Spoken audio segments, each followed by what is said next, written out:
Investor awareness प्रोग्रामच्या आजच्या भागामध्ये सर्व गुंतवणूकदारांचं हार्दिक स्वागत।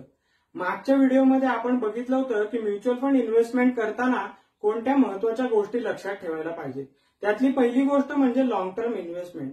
Long term investment mutual fund मध्ये कशासाठी, ह्याचं कारण की कंपाऊंडिंग इंटरेस्टचा फायदा आपल्याला मिळतो। आज आपण उदाहरणादाखल इथे बघूया, एक व्यक्ती 10,000 रुपये मंथली एसआयपी इन्व्हेस्ट करते आहे, तर त्याला काय फायदा होऊ शकतो लॉंग टर्म इन्व्हेस्टमेंटमुळे। जर एक वर्षासाठी त्याची इन्व्हेस्टमेंट बघितली तर त्याची इन्व्हेस्टेड व्हॅल्यू होती 1,20,000 आणि मार्केट व्हॅल्यू होते 1,27,665।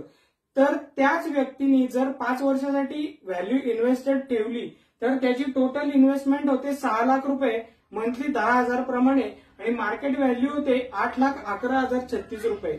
जर याच व्यक्तीने 10 वर्षासाठी तीच इन्व्हेस्टमेंट जर ठेवली तर त्याची इन्व्हेस्टमेंट व्हॅल्यू होते 12 लाख रुपये आणि टोटल मार्केट व्हॅल्यू होते 22,40,359।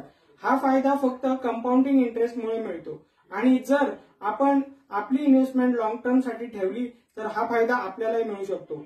हे फक्त आपण उदाहरणादाखल घेतलेलं आहे। ऍक्च्युअल मार्केट रेट प्रमाणे रिटर्न्स हे बदलू शकतात। अधिक माहितीसाठी संपर्क करा। Amphi registered mutual fund distributor Amol Ashok Maharao. स्क्रीनवर दिलेल्या मोबाईलवर आपण केव्हाही संपर्क साधू शकता। धन्यवाद।